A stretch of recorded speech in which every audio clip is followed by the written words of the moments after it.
Y nosotros vamos a seguir hablando de otro tema que está en el debate ya desde hace varias semanas o meses, y que tiene que ver con la reforma al sistema de pensiones. Esta vez ha sido el Centro del Gobierno Corporativo de la Universidad de Chile el que sumó una propuesta, en realidad son 10, ¿no?, para mejorar el sistema de pensiones. Queremos profundizar en esto. Estamos con Hugo Canio, director del centro.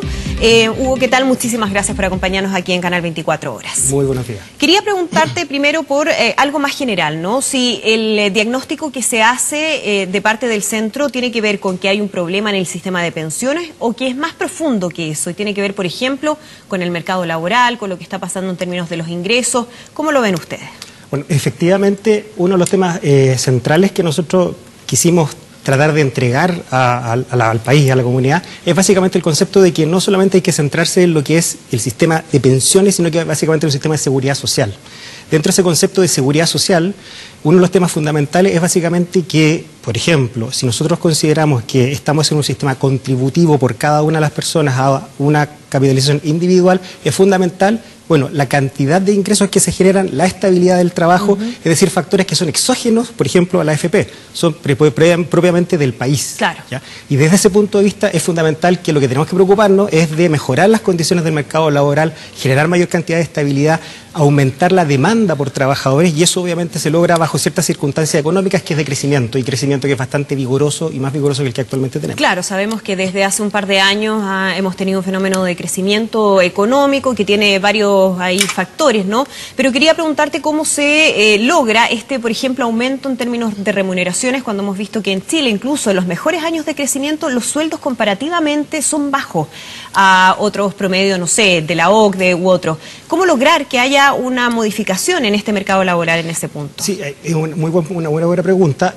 Primero hay que tener presente lo siguiente: los países OCDE corresponden a países de más altos ingresos que Chile. Entonces, comparativamente, comparar a Chile con eso que tiene ingresos que son medio bajos, digamos, a países que tienen ingresos altos o medio altos, es relativamente injusto. Ese es el primer punto. Entre otras cosas, el poder adquisitivo del sueldo chileno es mayor que el de un país OCDE si fuera la misma cantidad de remuneración, por ejemplo.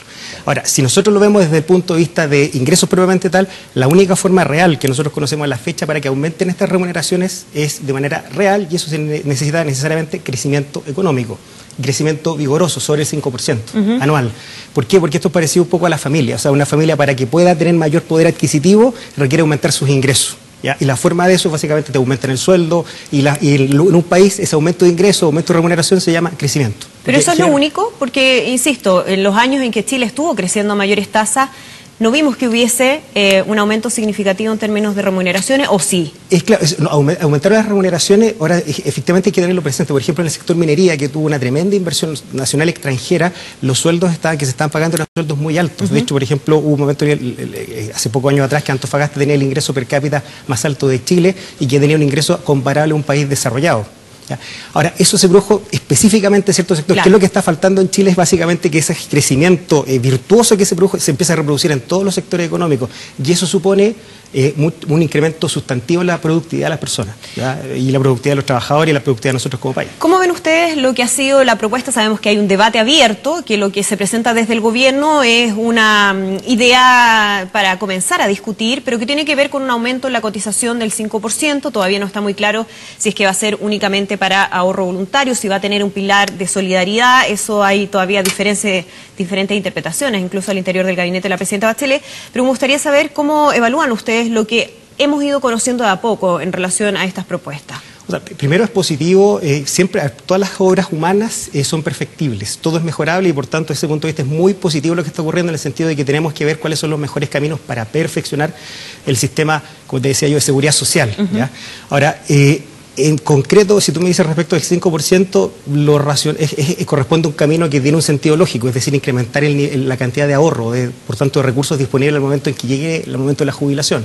Ahora, el destino de eso es lo complejo, ¿ya? Y eso es lo que hay que analizar correctamente. Por eso es bueno que se esté en esta situación de análisis, pero tiene que analizarse en qué sentido. Por ejemplo, si es que fuera un pilar solidario, hay que tener presente que el incentivo que yo quizás pudiera tener, que cualquiera de nosotros, tú y yo, vamos a tener para efecto de aportar ese 5% solidario, es decir, que va a ir a toda a un fondo común, que no sabemos a quién va a estar dirigido, puede verse disminuido en relación a si es que ese 5% es para mi capitalización individual. Pero adicionalmente tiene que también verse otros factores exógenos al meramente el de pensiones, ¿ya? Y al de incremento de remuneraciones, de ahorro, también referido al concepto de qué efecto va a producir en el mercado laboral, qué efecto puede producir incluso a nivel de la actividad económica, es decir, cómo va a ser tomado esto de mayor costo por las empresas. Porque lo que entendemos es que sería asumido por el empleador. Efectivamente. Y siendo así, yo lo puedo tomar como empleador. Oye, ¿cuáles son mis costos? ¿En qué situación me encuentro? ¿Tengo un amplio margen? Es decir, ¿mis ingresos son muy superiores a mis costos? ¿O tengo un margen bastante acotado entre lo que estoy generando como ingreso y costo? Y eso podría tener un impacto también a nivel económico, de crecimiento. Entonces, presumimos que hay que tener mucho cuidado y hacer que los análisis correspondientes, como te repito, es una muy buena señal que tengamos que discutirlo. Todo es perfectible, todo es mejorable permanentemente. Y es una cuestión que también nosotros dentro de las 10 propuestas está en el sentido de que no esperemos a que se produzca un problema o una crisis para analizarlo, sino que permanentemente estemos analizándolo, y dentro de eso se marca perfectamente. Hay un tema que ustedes recogen que también es muy relevante, que es un tema que se viene estudiando en gran parte del mundo y que tiene que ver con los cambios demográficos, el menor nacimiento, menor cantidad de nacimientos, es decir, se está envejeciendo la población. Eso implica una carga muchísimo más grande en términos del sistema de pensiones. ¿De qué manera ustedes consideran que eso podría de alguna forma modificarse? ¿Tiene que haber incentivos a la natalidad? ¿De qué forma se podría contribuir aquí? Exactamente. En general, lo que siempre nosotros esperamos es que en tanto en la legislación como en el sistema económico, jurídico chileno, lo que tenemos que tener es cuidarnos de los incentivos y cuáles son básicamente los incentivos que se entregan a los agentes, es decir, a cada uno de nosotros. ¿Por qué? Por ejemplo, incluso pensando si es que se quisiera volver a un sistema de reparto, por ejemplo, tú necesitas una base que permita de trabajadores activos que puedan aportar a los trabajadores pasivos, pero no solamente una determinada cantidad, sino que una cantidad suficientemente alta para efecto que ese aporte a la cotización de un jubilado, ¿ya?, no sea tan alta en la persona que está trabajando que desincentive trabajar formalmente. Te pongo el siguiente ejemplo. Si es que el 2050 llegamos a ser 2 trabajadores activos por 1 pasivo, en la práctica llegamos a un 70% de la remuneración, que es lo que generalmente se habla como tasa de reemplazo. Lo que tú tendrías que estar aportando de tu remuneración sería el 35% de esa remuneración, más los impuestos, o sea, más todo el conjunto de cargas que tú tendrías que soportar.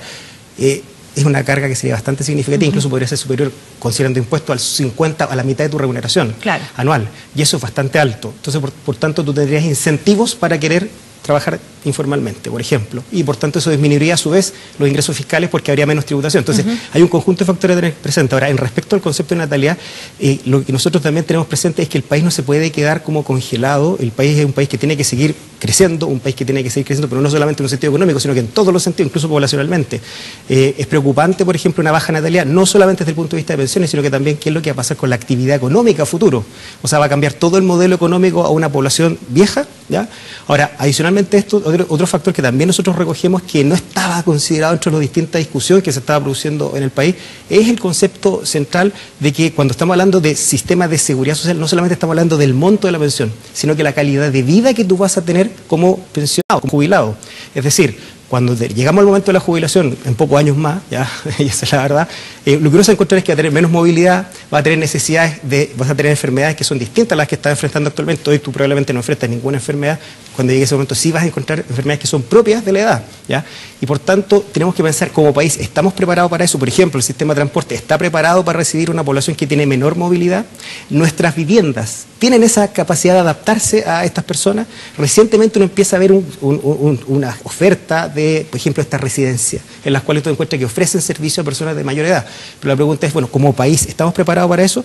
Es decir, que tiene que haber una estructura de seguridad social que va mucho más allá de la pensión propiamente tal. Y ahí es donde nuevamente entra en juego el crecimiento, porque evidentemente esa infraestructura para una población mayor, evidentemente es cara. Y la pregunta es, ¿quién lo va a pagar eso? Entonces la pregunta es, una opción es, claro, lo va a pagar la pensión de cada uno de nosotros, entonces cobra mucho mayor importancia la capitalización individual. Pero la pregunta es, ¿con eso va a ser suficiente para tener este conjunto de estructura? Y la respuesta probablemente es no. Entonces, si nos vamos a nuestra ciudad presenta distintas falencias, una de las cuales, por ejemplo, te vuelvo a repetir, la calidad del transporte. O sea, poder tomarse seguramente en un bus ya es relevante, poder que el bus baje, ¿ya? Para que tú no tengas que hacer una gran escalada, también es relevante. Entonces, hay elementos que hay que tener presentes y esos elementos supone crecimiento económico para efecto poder financiarlo, porque también son elementos exógenos también al sistema de FP. Perfecto, Hugo, muchísimas gracias por acompañarnos aquí en Canal 24. Gracias. ¿Verdad? Que estés muy bien, buenos días. Seguimos con otras informaciones. Un equipo del GOPE logró sacar